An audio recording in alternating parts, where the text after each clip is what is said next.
Welcome to my first vlog. Due to travel plans, I'm doing a 14-day quarantine in Hong Kong at a self-arranged hotel. Not many people are able to do this because COVID restricted Hong Kong to only have two ports of entry. One being the Hong Kong airport, which only lets Hong Kong residents in, and the other is the Shenzhen Bay border that only allows people with more than 14-day Hong Kong stay approval, which pretty much bans all the Chinese people, and have to have been in China for more than 14 days, which eliminates most foreigners since China has shut off its borders since March 2020. I went through the Shenzhen Bay border. Usually these areas are packed with people, now it's really empty. If we zoom back, near the entrance there's an allocated area with those big red umbrellas and a bunch of people just sitting there waiting, with staff in full-on biohazard full-body suits patrolling around them. These people are actually those that's crossed over from Hong Kong into China, and they need to go to a government-allocated hotels, depending on which district the travelers will be going to afterwards. So they have to be there waiting for a government-assigned bus to take them to those allocated hotels, which the bus only comes every 2 hours. So even before we can approach the customs building, a long bench was set up for everyone to fill in their health declaration forms. There were more people there that day than I had expected, probably because just 2 days ago Hong Kong had changed their policy so that Hong Kong residents coming from mainland China doesn't need to do the mandatory 14-day quarantine because COVID situation in China is quite well controlled. So a lot of the Hong Kong people stuck in mainland are finally able to go home. But unfortunately, I still had to do the 14-day quarantine. All of the staff at the Shenzhen Bay border were in full body biohazard suits, by the way, with those bucket-shaped face shields, double layer gloves, double layer masks, and stuff. I feel like I was definitely a biohazard. There was someone at the entrance of the custom building to make sure that you're not even allowed to step into the building if there's a bit of a queue piling up. Once inside, you go up the ramp to these 2 rows of table where 3 healthcare workers are sitting there on each side. They really drill you about your travel history. You even had to give them access to your mobile phone carrier so they can see GPS trackings from a third party to confirm that where you've been in the past 14 days is as you have claimed. But they were quite nice, and after I got mine cleared, they just let me through. The actual customs process was really quick. I didn't take any photos because I was scared to get into trouble, but there were pretty much no one there, and the custom officer barely spoke and just used hand gestures. He did ask me, "Are you sure about leaving? Because once you leave, you cannot come back to China." And hearing that spoken out loud made me really freak out. The China side was really quiet because the staff there made sure you have minimal interactions with anyone. But as soon as I got to the Hong Kong side, it was loud and it looked crowded. Warning, loud noise coming up.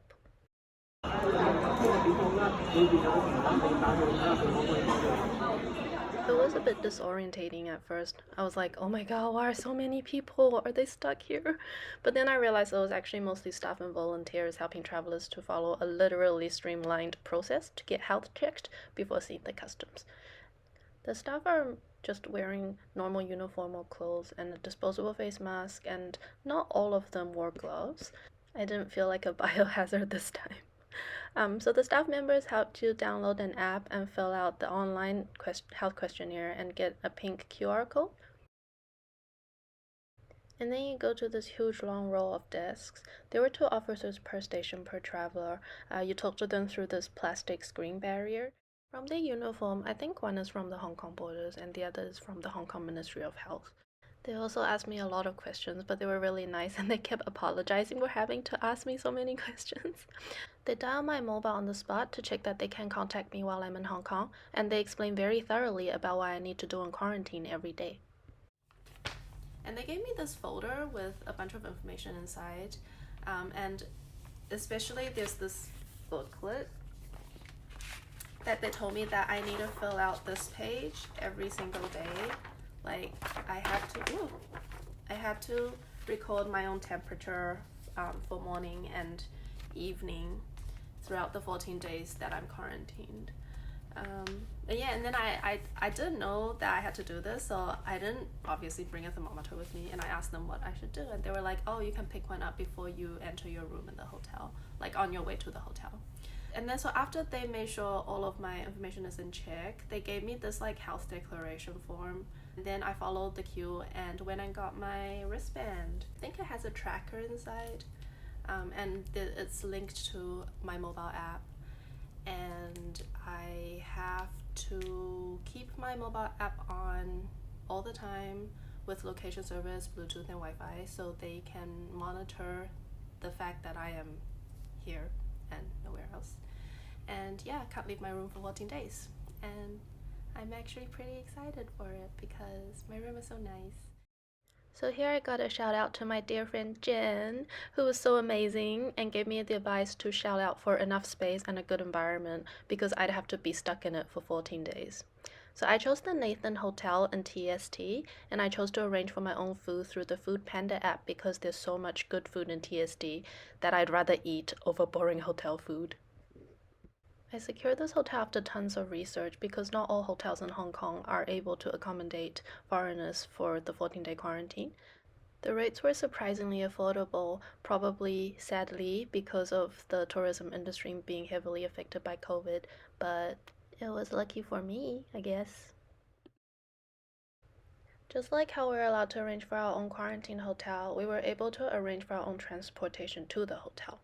After clearing through the Hong Kong customs, there were a few taxis waiting outside the building, but the usual public buses are no longer operating from this border. Here are some clips from my taxi ride to the hotel. You guys can have a look at what life for the public in Hong Kong is like in November 2020.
Thanks for watching my vlog. Sorry it's my first time making a video like this, so please let me know the things I need to improve on. Stay tuned for videos about my life in quarantine and where I'm traveling to next. In the meantime, hope you guys are well and safe. Anyways, bye!